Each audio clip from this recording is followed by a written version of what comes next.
Então, vamos lá, moçadinha, vamos agora para as nossas regrinhas de cálculo de fuso horário. Então, o que é importante lembrar? Todo o nosso trabalho, todo o cálculo em fuso é feito em função desta relação matemática. Distância, tempo. Então, todas as nossas regrinhas de cálculo vão ser em função desta relação matemática que é fuso horário. Então, nos problemas de fuso horário, quando se tratam de situações envolvendo localidades, né, eu preciso ter o quê? Eu preciso ter a localização. E o que é importante para mim na localização? A coordenada, a longitude. Latitude não interessa nada em fuso horário. A longitude sim. Então eu preciso ter a localização dos pontos. Eu preciso ter um horário de referência, senão não tem como eu calcular. Então, normalmente, esse horário de referência, ele é base para você calcular a hora, né, considerada numa outra localidade qualquer, que é a situação aqui do nosso probleminha, tá? Só joguei valores aqui para que realmente eu mostre as regras para vocês. Então, veja bem, se eu trabalho em cima de distância e tempo, então, o primeiro cálculo que eu preciso fazer é a distância entre esses dois pontos, a distância entre o ponto A e o ponto B, o que fica bem fácil. Lembrando que nós temos sempre como referência o meridiano de Greenwich, então é interessante que você posicione esse meridiano, tá? E coloque os pontos, né, conforme os hemisférios que eles representam. Então veja, o ponto A está a 131 graus leste. Então vamos considerar aqui o ponto A 131 graus de longitude leste. O ponto B a 131 graus de longitude oeste. Então, vamos considerar o ponto B a essa longitude de 131 graus oeste. Então, o primeiro cálculo é o cálculo da distância. Então, eu tenho que calcular a distância entre o ponto A e o ponto B. Veja lá, eu quero essa distância aqui, ó, o que fica bem fácil. Do ponto A até o meridiano são 131 graus. Do ponto B até o meridiano também são 131 graus. Quer dizer, de A para B, o que eu faço? Somo valores. Então, 131 mais 131 vão dar 262 graus. Pronto. O primeiro cálculo está feito. E a primeira regra você já está vendo. No cálculo da distância, pontos em hemisférios opostos, você soma os valores em graus. Essa é a primeira regra. Tá? Cálculo da distância, pontos em hemisférios opostos, você soma os valores em graus. Fechou? Já tenho distância, então agora eu vou calcular o quê? Tempo. Como nós temos uma regra, uma relação matemática aqui, a nossa famosa regrinha de 3. Então o que eu vou fazer? Vou dividir 262 graus por 15. E lembrando, tá, moçadinha, você vai ter que efetuar a conta. Não adianta usar a calculadora aqui que não vai dar certo, tá?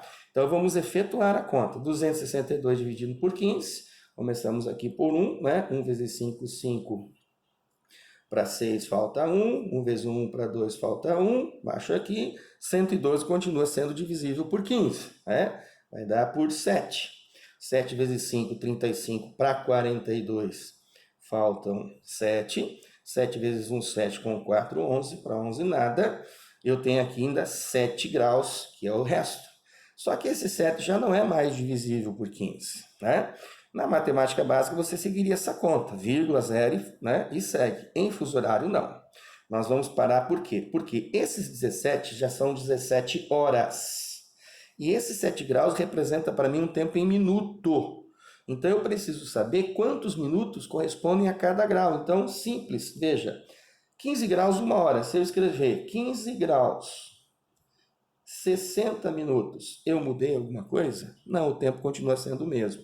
Mas eu posso, a partir daqui, resolvendo a regra de 3, fazer o cálculo de quantos minutos correspondem a cada grau, não é verdade? Então, 1 grau aqui vai ser x, resolvo essa regra de 3, e você vai encontrar que o valor de x aqui, né, vai ser 4. Ou seja, 4 minutos, né? Cada grau corresponde a 4 minutos. Então, eu tenho aqui uma sobra de 7 graus. Então, o que eu faço? Multiplico esse 7 por 4. 4 vezes 7, 28. 28 o quê? Minutos. Então, veja o resultado da minha conta. 17 horas e 28 minutos. Esse é o resultado da minha divisão. Ok? Que não é a resposta do meu problema ainda. O que eu calculei aqui na realidade? Aqui eu calculei uma diferença horária. Então, eu tenho entre o ponto A e o ponto B uma diferença horária de 17 horas e 28 minutos. Essa diferença horária, ela pode ser adiantada ou atrasada, lembra? A leste a hora aumenta, adianta, a oeste a hora atrasa, diminui. Então, a minha conta final que eu vou fazer agora, ou vai ser uma adição, ou vai ser uma subtração. E de que maneira eu vou montar, armar essa conta? Eu pego a hora que eu tenho de referência, 3 horas 5 minutinhos, tá? Eu vou pegar a diferença horária que eu encontrei, 17 horas 28 minutos, tá? A conta está armada. Agora eu vou ver se eu faço uma soma ou uma subtração. Agora que vai a minha análise aqui no gráfico, ó. Onde eu tenho a hora conhecida? No ponto A. Então, o ponto A é a minha referência. Qual é a posição do ponto B em relação a ele? Eu não estou perguntando hemisférios, eu estou perguntando posição. Qual é a posição de B em relação a A? O ponto B está a oeste do ponto A. Oeste, a hora atrasa. Então, a minha conta aqui vai ser uma subtração. Tá? Então, eu vou subtrair aqui no final. Mas agora veja bem. Eu não estou subtraindo 1.728 de 305. Lembra disso? Eu estou trabalhando com tempo. É hora, minuto, hora, minuto. Eu não posso ter tempo negativo. Eu não posso ter tempo negativo. Então, o que eu faço para eu resolver essa continha? Então, presta atenção.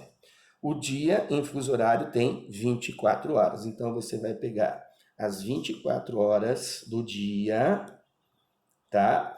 Você vai pegar a hora de referência, 3 horas e 5 minutos, e você vai somar. Somando, aqui vai dar 27 horas e 5 minutos. Feito? O que eu estou fazendo aqui é uma regra, então presta atenção. Você viu que na divisão, quando ela não for exata, você já multiplica o resto por 4. Então, uma segunda regra. Nós vimos a regra da distância, vimos a regra agora do cálculo na divisão. Quando ela não é exata, você multiplica o resto por 4 e você tem o tempo em minuto. E eu estou chegando agora numa outra regra envolvendo o quê? Uma diferença horária maior do que a hora conhecida, eu preciso subtrair. Para eu realizar essa conta, eu faço o quê? Somo as 24 horas do dia com a hora de referência, fiz a soma. Agora eu venho para a subtração. 17 horas e 28 minutos. Beleza? Então agora eu vou realizar a minha subtração. E aí seguem, né, os detalhes que são importantes. Veja, eu estou subtraindo 17 horas e 28 minutos de 27 horas e 5 minutos, ok? Então, veja, eu tenho 28 para tirar de 5, 17 para tirar de 27. Por quê? Porque aqui eu tenho que entender que são duas contas que eu tenho que fazer. Eu tenho que subtrair a coluna de minutos e eu tenho que subtrair a coluna de horas. Para eu tornar isso possível, porque eu não posso tirar 28 de 5, na matemática você empresta números, não é? Então aqui nós vamos emprestar unidades. Como assim? Eu vou emprestar da coluna de horas, eu vou tirar aqui uma unidade, 60 minutos, tá? Eu vou emprestar 60 minutos aqui na coluna de horas. Então, de 27 eu passo para 26, certo? Eu tinha 5 minutos, tomei mais 60, então, emprestado eu tenho 65.